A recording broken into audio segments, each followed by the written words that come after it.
Yana zuwa sai aka kawo masa ƙwarya guda 3. A cikin ƙwarya ta farko akwai nono, a ta biyu akwai giya, a kuma ta 3 akwai ruwa. Sai aka ce wa manzon Allah sallallahu alaihi wasallam ya zaɓa ya sha. Isra'i da Mi'raji, wato tafiyan annabi Muhammad sallallahu alaihi wasallam daga duniyar nan har zuwa sama ta bakwai, ya karbo mana sallah. Yau za mu tashi a na 3 insha Allahu. Assalamu alaikum, barka da warhaka, sannunku. Manzon Allah sallallahu alaihi wasallam ya ce suna nan a Baitul Maqdis sai ga wani saurayi mai kyawun tufafi, kamshinsa na tashi. Yayin da ya ganni sai ya kusanto ni, ya zo guri na, ya rungume ni, ya sumbace ni, sannan bayan haka sai ya tafi. Bayan ya tafi, sai na tambayi mala'ika Jibrilu cewar ya bani labarin wane ne mutumin nan da ya yi kira na a dama lokacin da nake tahowa. Sai mala'ika Jibrilu ya amsa masa da cewa, wannan mutumin da ya yi kiranka a dama, ya Rasulullahi, shine wanda yake kirari kuma yake kira zuwa ga addinin Nasara. Wanda kuma ya kiranka na hannun hagu, shine mutumin da yake kuri yake kira zuwa ga addinin Yahudawa. Wato da ka saurare shi da duka al'ummarka sun shiga addinin Yahudanci. Kuma wannan macen da ka ganta ta taji gashin kanta, ta ci ado, ta ce tana so ta yi zance da kai, duniya ce. Wato duniya ce Allah subhanahu wata'ala ya siffanta ta da mace da ado. Mala'ika Jibril ya ce wa manzon Allah sallallahu alaihi wasallam, da Allah ya sa ka saurare ta da mutanenka sun fifita duniya akan lahira. Bayan haka sai manzon Allah sallallahu alaihi wasallam ya ce wa mala'ika Jibrilu, to ya Jibrilu, wannan saurayin fa mai ado kyakkyawa da ya zo ya rungume ni ya sumbance ni fa. Sai mala'ika Jibrilu ya ce, wannan shine addinin Allah. Shine Allah ya mayar da shi kamar mutum ya zo ya gaisa da kai.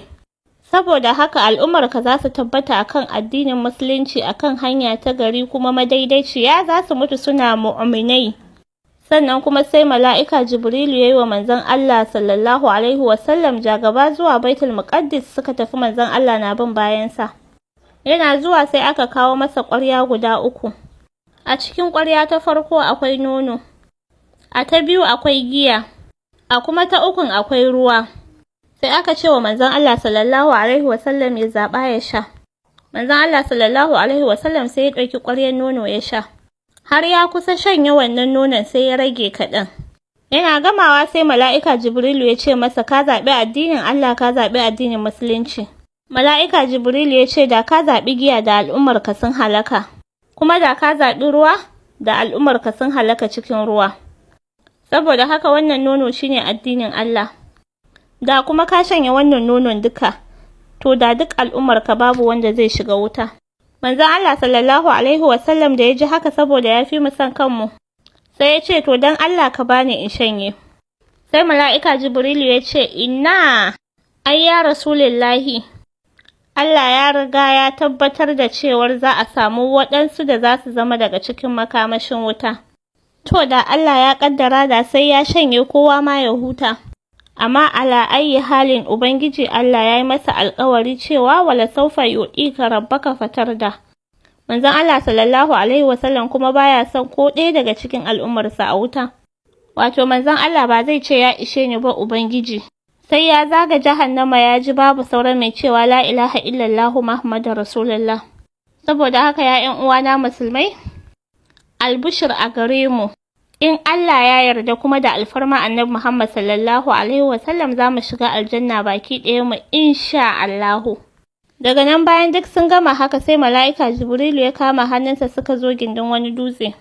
Suna zuwa wannan gindin dutsen sai ga wata matattakala. Wato wannan matattakalar ta tafi sama. Kuma manzon Allah sallallahu alaihi wasallam ya ce bai taɓa ganin matattakala mai kyau irin ta ba. Ya ce wata matattakala ce ta zinari, wata ta azurfa, wata ta zubar jadu, wata kuma ta yakutu ce. Sai manzon Allah sallallahu alaihi wasallam ya ce, sai mala'ika Jibrilu ya kama ni, ya rungume ni zuwa ƙirjinsa, ya sa ni a cikin fuka-fukansa, ya sumbanci abin da yake tsakanin idanuwa na guda biyu. Sannan ya ce min, ya Habibullahi, hau. Manzon Allah sallallahu alaihi wasallam sai ya ce sai na hau kan wannan matattakalan ni da shi. Manzon Allah sallallahu alaihi wasallam ya ce, ina hawa muna tafiya sama sai na ga wasu mala'iku da ba wanda ya san adadin su sai Allah. waɗannan mala'ikun ji manzon Allah sallallahu alaihi wasallam suna ta tasbihi suna cewa subhanallahi subhanallahi subhanallahi. Manzon Allah sallallahu alaihi wasallam ya ce kuma ya ga taurari wato kaman kendir a cikin masallaci an rataye su. Manzon Allah sallallahu alaihi wasallam ya ce muna tafiya ne da mala'ika Jibrilu sai wani lokacin na ga wasu taurarai kamar dutse wani lokacin kuma ba su kai dutsen ba. Muna nan dai har muka kai sama ta farko. Wato duk wannan tafiya in ji manzon Allah sallallahu alaihi wasallam kamar kiftawar ido da buɗewa ne.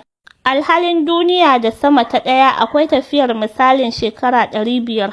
Haka kuma kaurin sama ta ɗaya shi ma misalin haka. To insha Allahu za mu tashi a sama ta ɗaya abubuwan da annabi Muhammad sallallahu alaihi wasallam ya gani a sama